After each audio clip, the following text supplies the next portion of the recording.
Chennai வானகரத்தில் car மோதி ஏற்பட்ட விபத்தில் இருவர் உயிரிழந்துள்ளனர். இந்த விபத்தை ஏற்படுத்தியவர்களை காவல்துறையினரும் பொதுமக்களும் சேர்ந்து விரட்டி பிடித்தனர். விபத்து தொடர்பான கூடுதல் விவரங்களை வழங்குவதற்காக எமது செய்தியாளர் சுப்பிரமணியன் இணைப்பில் இருக்கிறார். வணக்கம் சுப்பிரமணியன், கூடுதல் விவரங்களை பதிவு பண்ணுங்க.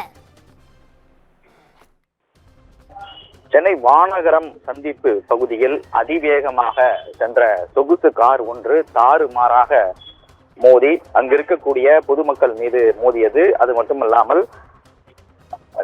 அந்த கார் பொதுமக்கள் துரத்தி சென்று பிடிக்கக்கூடிய முயற்சியில் ஈடுபட்டார்கள். ஆனாலும் ஒருவர் மீதும் அந்த கார் மோதியது. உடனடியாக அங்க இருக்கக்கூடிய போலீசார் தடுப்பு பேரிகார்டுகளை வைத்து அந்த நபரை பிடித்தார்கள். சொகுசு கார் ஓட்டி வந்த நபர் வேலப்பஞ்சாவடியை சேர்ந்த சாய் ஸ்ரீ கிருஷ்ணா என்பது தெரிய வந்திருக்கிறது. அவர் மது போதையில் இருந்ததாக கூறப்படுகிறது.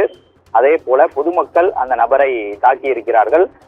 குடிபோதையில் அவர் கார் ஓட்டியிருப்பதும் தெரிய வந்திருக்கிறது. இந்த விபத்தில் 2 பேர் உயிரிழந்திருப்பதாக தெரிய வந்திருக்கிறது. இறந்தவருடைய விவரங்கள் இதுவரை தெரியவில்லை. மது போதையில் கார் ஓட்டிய நபரை போலீசார் கைது செய்து விசாரணை மேற்கொண்டு வருகிறார்கள். விவரங்களுக்கு நன்றி சுப்பிரமணியன்.